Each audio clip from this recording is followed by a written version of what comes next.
Is it good for Christians to participate in protests? In protests? Yes. You have to be careful with protests. Now, there's nothing wrong with a protest because the cross of Christ is a protest against sin.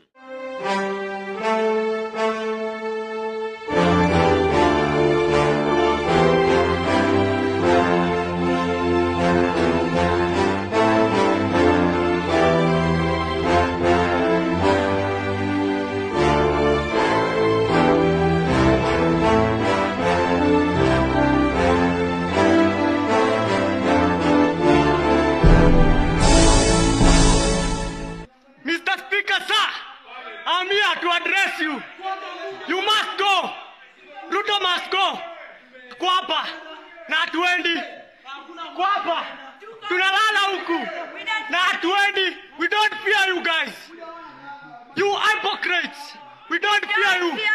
Mr. Speaker, we don't fear you. Tuko ndani. We stomped inside. Young people, they were protesting against the finance bill, which was hashtag Reject Finance Bill 2024. And as you are seeing, young people came up in numbers and they started protesting. And this protest turned fatal because some of the protesters were shot dead by the police. And the question is asked that why did the IMF impose the increment of tax in Kenya? That is a question that we have to answer. So before the Gen Z went to the streets, this finance bill was rejected by the banking sector and the religious sector and other people who voiced their concern about this finance bill. But it fell on deaf ears until on that fateful day, the Gen Z, they went to the streets of Nairobi and they started protesting, as we are seeing there. They went in their numbers and they started protesting, and unfortunately, the police was using a lot of force. And on that fateful Tuesday, when that finance bill, the members of parliament voted for it to be passed and only to wait for the president to sign it into law, the young people, they were so annoyed such that they went and stormed the parliament. And unfortunately, this is where we saw a lot of casualty because police retaliated using live bullets. And as we see, people were killed and they died on the grounds of the parliament building. And most of the people were asking the question, was it supposed to take the death of some of the youths for the president to listen? Because after the death of those youths, the president did not sign that finance bill to come into law. He said that he's going to withdraw it. But if he could have done it earlier, these innocent lives could have not been lost. But because he waited too long, or he was thinking that these protests, they will calm down, unfortunately, we lost quite a number of young people in this brutal murder. As you are seeing there, they were shot dead without mercy, and there were snipers who were shooting them, and there were other policemen who were in plain clothes, and they were in this midst, and they were shooting these young people. Some had bullet wounds in the neck, others on the chest, others on the head. This was so sad. I can just imagine that this could have been my brother, this could have been my sister who was shot dead. And the question is asked, should Christians go to such protest? Should they go out in the streets and start protesting like the way we are seeing here? I saw a number of Adventists who went out to protest. They were among this group of people. They were protesting. And the church, I don't see most of the people talking about it. But after the death of those young people, our church, they had to speak out. And there's a letter that they wrote, so that they wrote to the government that they should stop using too much force.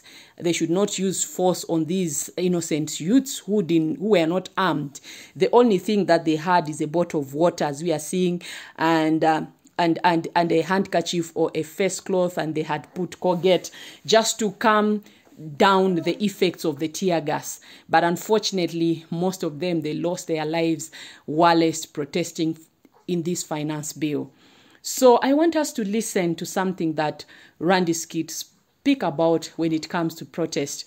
How should a Christian protest? Is he supposed or is she supposed to go to the streets to chant Zakayo ametuzoea, or to say Zakayo shuka chini, or to say reject finance bill, or to throw stones? How are we supposed to protest as Christians?